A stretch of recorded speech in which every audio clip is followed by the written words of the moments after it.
Just confirm in the chat box if you are able to see the title slide of this webinar.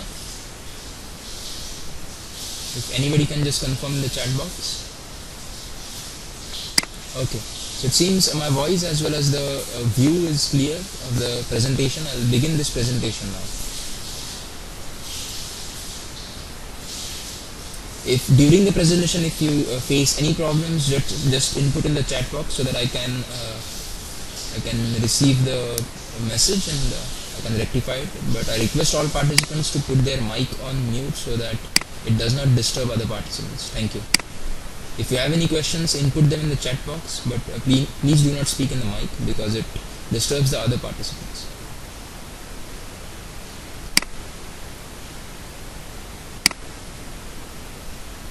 So firstly, this is a webinar organized by LearnCX. It is based on application of CFD for heat exchanger simulation or heat exchanger design. The roadmap for this session is we'll have a welcome and introduction first, then we'll have webinar presentation, after that we'll take questions, and we'll have the closing. Before we begin, I'd like to thank you all for registration to this webinar. This is an introductory webinar on application of CFD for heat exchanger modeling, and this is the 8th webinar in a series of webinars which are being conducted by LearnCX. We will continue to conduct free webinars in future also, and this webinar is designed to act as an introduction to CFD as a tool for heat exchanger simulation or design. About LearnCX as an organization, we are an initiative of a training division at Center for Computational Technology situated in Pune, India. We have industry focused courses for CAD and CFD which are totally delivered through online, that is internet, and we help participants learn complex CA technologies at their place and time of choice using just the internet. Now coming to the overview of this particular webinar, first we'll see what is heat exchanger and where are they applied within the process and chemical industry. It is a short overview of just the heat exchanger as a topic, its working principle, different types that are identified or that are commonly observed in industry, and then we'll see what are the applications of CFD if we decide to design heat exchangers, and where CFD is used in order to design heat exchangers. And then in the end we'll see a short case study which is a CFD simulation of a waste heat recovery boiler type, waste heat recovery type of heat exchanger. So now first we'll, as most of us know, this is a introductory webinar to heat exchanger and CFD as a tool for heat exchanger. We won't go into. So first we'll see what is heat exchanger, just as an introduction to the topic of heat exchanger. Heat exchangers are devices which are used to transfer heat energy from one fluid to another. This is a basic, obvious, simple definition.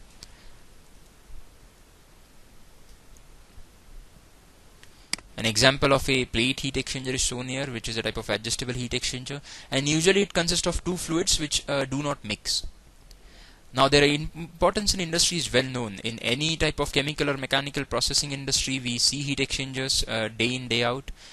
They are used for space heating, they are used for refrigeration, they are used in air conditioning units or air conditioning applications, they are used in power plants, chemical plants, petrochemical plants, refineries, natural gas processing, as well as sewage treatment.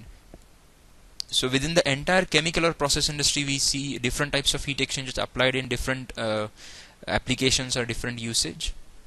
Their working principle is very simple. The energy that flows between hot or cold stream of fluids, if we take an example here, the inner tube has a particular fluid flowing through it, and the outer tube also has another fluid flowing through it, and the convection is there on the inside and outside of the inner tube. So this is the inner tube. Through inside of that there is convection, outside is also convection, and through the thickness of the inner tube there is conduction. The internal surface, that is this surface, is of the smaller tube, mainly controls the heat transfer process, because that is where the maximum amount of heat exchange is going to occur. Now this was just a pictorial example of working principle of heat exchangers. Now we'll see different types of heat exchangers that we encounter in industry. First, the classification is based on flow arrangement. So that classification depends on what type of flow the two fluids are undergoing. First is parallel flow heat exchangers, within which the working fluid enter the exchanger at the same end. both the working fluid enter at the same end. After that, they flow parallel to one another to the other side of the heat exchangers. In the next type of heat exchanger, which is referred to as a counterflow heat exchangers, the working fluids enter the exchanger from opposite ends, and since they enter from opposite end, there actually the temperature gradient observed is more, and therefore we have high efficiency in this particular heat exchanger of heat transfer. And there is also something called as cross flow heat exchangers, in which the working fluid travel perpendicular to one another. The next type is based on the geometry or configuration, which is referred to as a shell and tube type heat exchanger.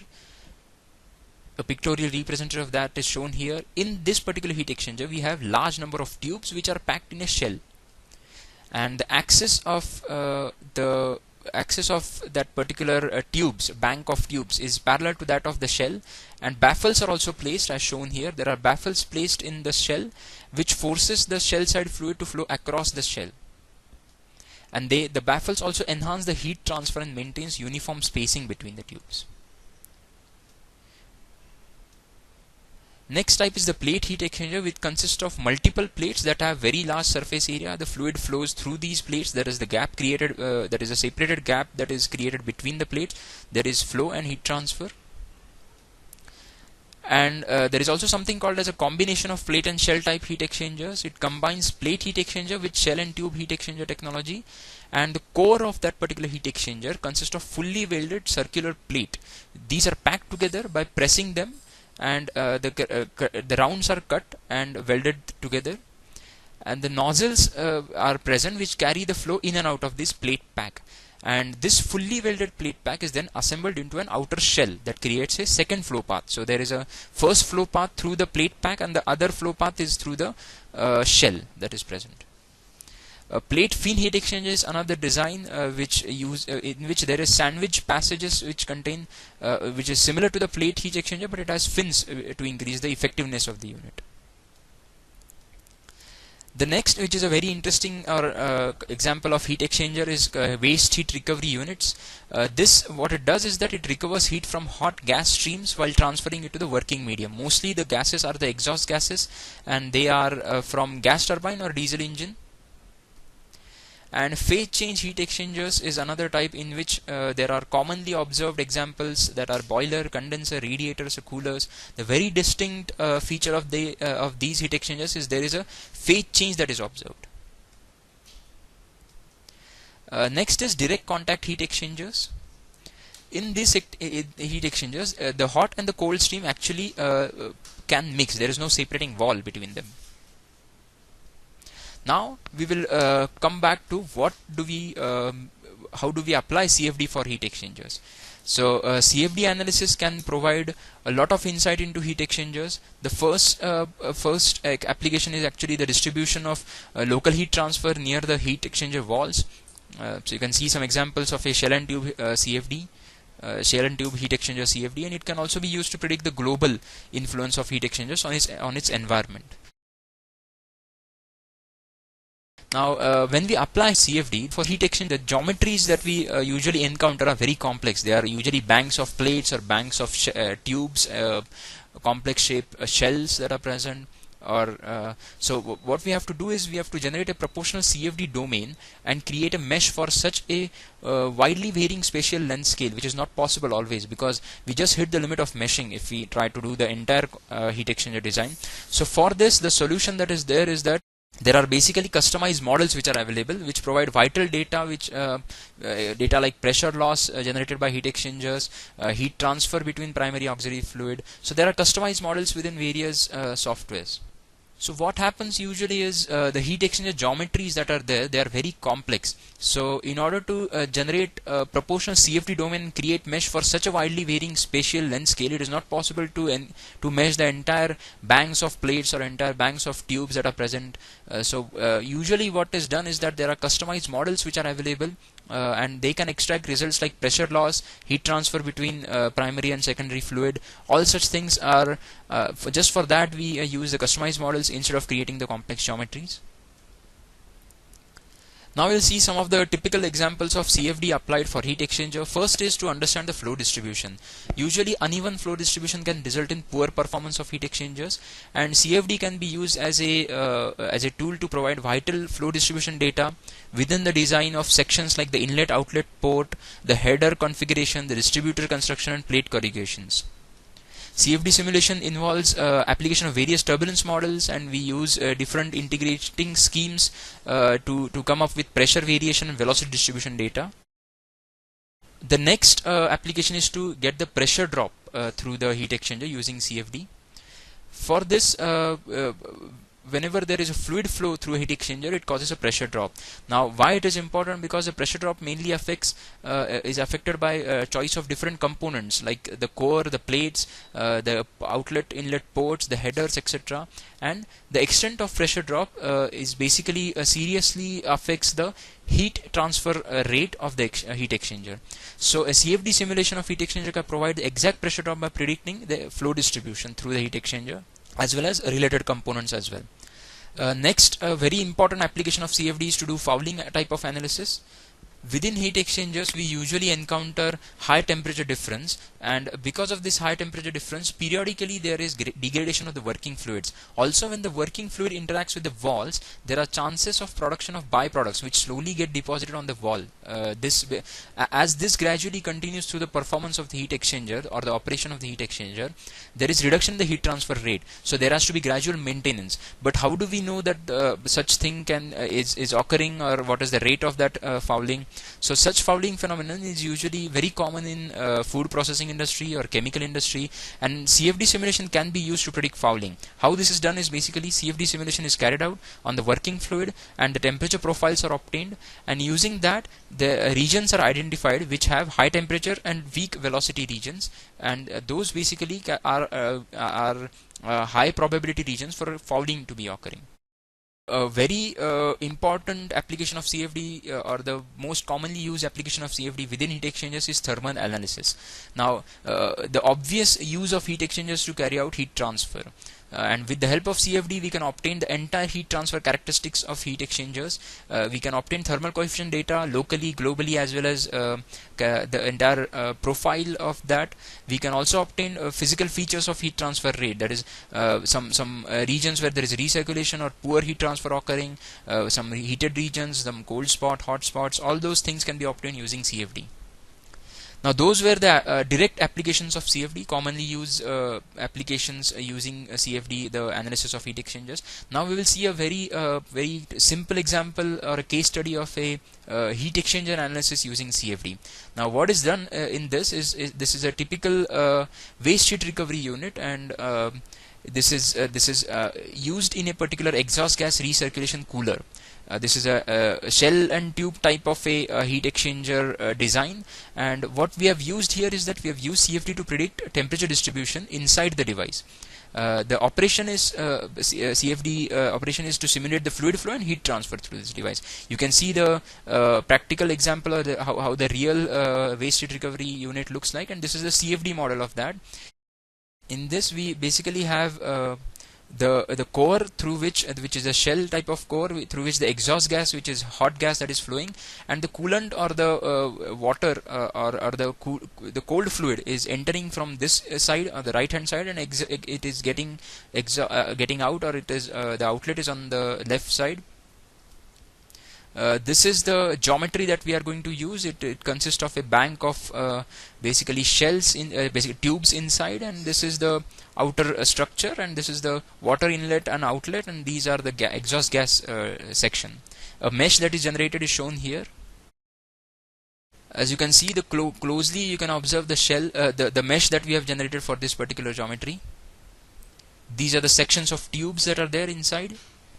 Now we will see what is the case setup, what we have used, what type of analysis we have done using CFD. We have done a steady state analysis.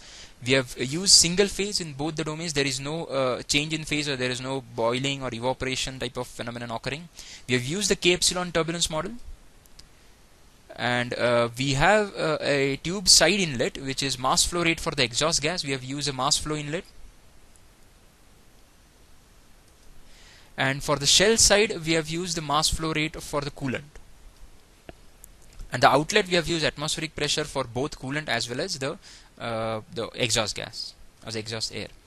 Now once the analysis is done, you can see the results. These are the type of results. This is the exhaust gas. You can see this is the heated gas flowing from this particular side, and this is the outlet of that gas.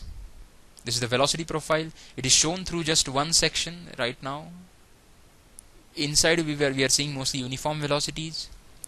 If we look at the temperature, the heated gas is coming from this side, so that is particularly hot, that is red color, and as it is gradually flowing through the tubes, the temperature is reducing. There is a high temperature region here before it encounters the tube, and then gradually there is heat transfer occurring. Now coming to the entire inner section, you can see how the heat transfer is occurring through here. You can see the hot gases that are coming here. There gradually the temperature is reducing as it flows through this section. For the coolant also, you can see there is heat transfer occurring through the tubes. So this is an example of the coolant. The heat transfer occurring for the coolant as well is shown here. This is the coolant that is coming in. This is colder, and this is hotter coolant going out after getting the heat from the exhaust gas. A close-up look of that is shown. This is the exhaust port, or the outlet port of the coolant fluid,